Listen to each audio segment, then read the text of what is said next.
Dirty old Perl. Dirty old Perl.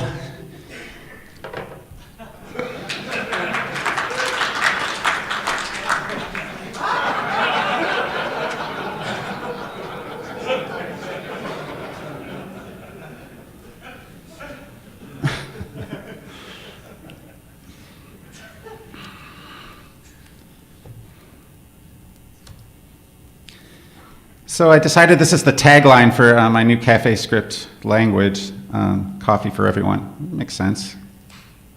Yesterday I showed you, you take your cool idea, you write it in Café script, it compiles to Ingy, Ingy runs in Perl 5 and Perl 6. It's awesome. So you upload those to CPAN and 6PAN, and all these others. But what does Café script look like? Well, it's CoffeeScript with a little bit more. Somebody was asking me why I do what I do and do all these languages, and he said I must be like really annoyed with languages. I'm not annoyed with any languages, I just hate them all. But I love them all too. I kind of hate CoffeeScript the least right now. It's the simplest, most productive syntax I've used. It's missing a couple of things, all of them are, and thus I hate it. Some of it just had to take from JavaScript, but some of it is just missing. So my Café script is going to smooth out CoffeeScript and serve it everywhere. A little bit about CoffeeScript. It was born on Christmas Eve, so we, as a Perl community, all promised stuff for Christmas. You know, CoffeeScript's the parent that lets you open your presents a day early. So it looks like I just did a little research. It was 105 commits over 11 days when he put out the first version. And he stole a lot of great ideas from JavaScript, Perl, Ruby, Haskell, Python. Perl 6, some features were even talked about, I remember specifically. You'll see that in a bit. Has a very minimal syntax, easy to read, full-featured. So Jeremy Ashkenash, look him up on GitHub. He has 19 repositories. He's my idol, because I have 603, and they all kind of suck. And his are like, he has Backbone.js, it's huge, _JS, and CoffeeScript are his biggest ones. I mean, he's just a young god. CoffeeScript is great because it will write JavaScript better than you would. It's faster and more correct. And I think you'll understand when you see it. I'm going to give you a whirlwind tour of Coffee and Café. First I'll show you the best of Coffee, and then I'll show you some stuff I improved in Café. Okay, so here's the basic syntax. Let's go through this. We have a needless var word. We have a needless semicolon. We have a stupid comment marker. We have parens that are unnecessary, curly braces that are unnecessary, more useless semicolons, a lot of useless syntax. Okay, so, you know, that stuff goes away with Coffee. Here's some intermediate stuff. If Elvis exists, you can say something. So that's just, you know, saying if a variable is defined. And this is doing a little comprehension on an array. This is what you would do in JavaScript if you were to do it correctly, and you wouldn't.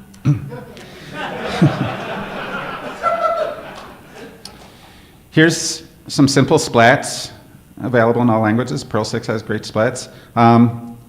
Here's how you do splats in JavaScript, and you wouldn't do that. Here's the JavaScript. So this is my favorite part, and I'm going to show the JavaScript first. You have a complex data blob, and you want to pull values out of it. And maybe this came back from a method call or an ORM call or something like that. So, you know, this is how you do it there. Now, just notice the difference. All of the commas go away in the declaration here. That's one cool thing. So with hashes, the braces go away for the hashes. Thank you. It's going to go long. But I'm the last guy, so stick with me. But the cool part is down below. On the left-hand side, you actually specify where the values are going to go, and those variables become there. You can use deconstructing in the middle, so the middle contents become array, but you still get open and close out of a list. And these are some object-oriented stuff. So at is this, and you can assign with @foo, and you can call method @var, and that's straight out of Ruby. I mean, that's, you know, these things, he didn't really invent things new, they all came from somewhere.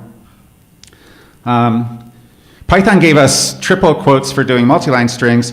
Coffee gives us multi-lines. So we have single quotes, double quote, triples, back quote triples for putting literal JavaScript in your CoffeeScript, triples for Perl's regex X flag, and for multi-line comments, you have pound, pound, pound.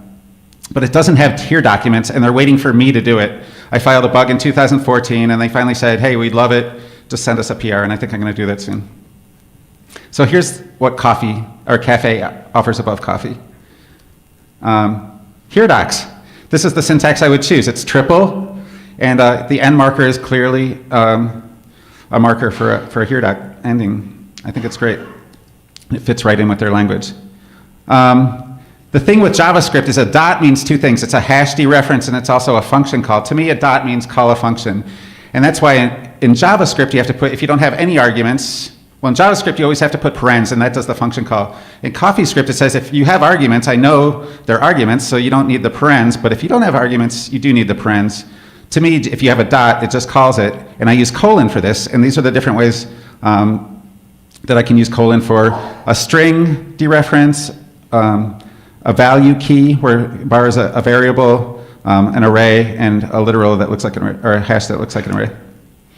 Here's the object-oriented stuff. I'm going to just show you how Café just makes it a little bit less, right? And here's a couple listings. They're just kind of cool. So if you have a list of literals, you don't need commas after them because they can't mean anything else. So we can leave the commas out. And here's something straight out of Perl 6.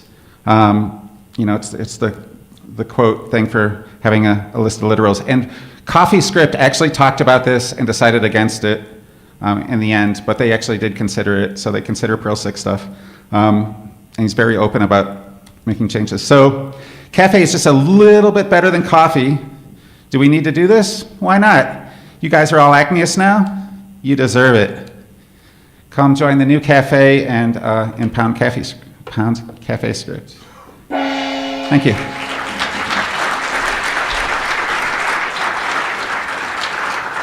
Hold on.